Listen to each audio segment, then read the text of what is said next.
দরপত্রের কাজ না দেয়ায় ভাড়াটে খুনি দিয়ে হামলা চালানো হয় ক্যান্সার হাসপাতালের উপপরিচালকের উপর। সন্ত্রাসী রুবেল গ্রুপের নির্দেশে কুপিয়ে জখম করা হয় ডাক্তার হোসেনকে। এই ঘটনায় জড়িত 5 জনকে গ্রেফতারের পর এসব তথ্য দিয়েছে র্যাব। অয়েল অ্যাবজর্ব করে আপনার পরিবারকে রাখে হেলদি। ফুড গ্রেড ম্যাটেরিয়ালে তৈরি যমুনা কুকওয়্যার। নিজ কর্মক্ষেত্র থেকে সোমবার দুপুরে বাসায় যাচ্ছিলেন জাতীয় ক্যান্সার গবেষণা ইনস্টিটিউট ও হাসপাতালের উপপরিচালক ডাক্তার আহমদ হোসেন। সিসি ক্যামেরার ফুটেজে দেখা যায় এ সময় তার পিছু নেয় 2 মুখোশধারী। ব্র্যাক বিশ্ববিদ্যালয়ের পুরনো ক্যাম্পাসের পেছনের রাস্তায় পৌঁছতেই ছুরি দিয়ে আঘাত করতে থাকে একজন, পরে তার সাথে যুক্ত হয় অপরজনও। মারাত্মক জখম করার পর পালিয়ে যায় হামলাকারীরা।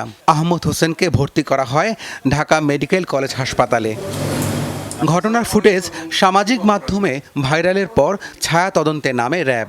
রাজধানীর বিভিন্ন এলাকায় অভিযান চালিয়ে গ্রেপ্তার করা হয় 5 জনকে। র্যাব 1 এবং র্যাব সদর দপ্তরের গোয়েন্দা শাখার যৌথ অভিযানে আজ 21 এপ্রিল 2026 তারিখে ঘটনার সাথে সম্পৃক্ত 5 জনকে গ্রেফতার করেছে।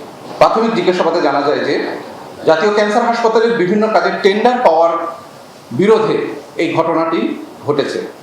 সংবাদ সম্মেলনে র্যাব জানায়, গ্রেফতারকৃতরা মালয়েশিয়াতে থাকা সন্ত্রাসী রুবেল গ্রুপের সদস্য। ক্যান্সার হাসপাতালের দরপত্রকে কেন্দ্র করে ডাক্তার হোসেনের উপর এই হামলা। একটা হচ্ছে রুবেল ইমিটেটার্স, আরেকটা হচ্ছে মোনায়েম গ্রুপ। এই দুটার মধ্যেই এই টেন্ডারটা পাওয়া নিয়ে একটা প্রতিযোগিতা ছিল আর কি। মাত্র 20,000 টাকার ভাড়া করা সন্ত্রাসী মাধ্যমে এই কার্যক্রমটা সংগঠিত হয়েছে। এই ঘটনায় আর কেউ জড়িত কিনা তা খতিয়ে দেখছে আইন শৃঙ্খলা রক্ষাকারী বাহিনী। রাব্বি সিদ্দিকী, যমুনা নিউজ, ঢাকা।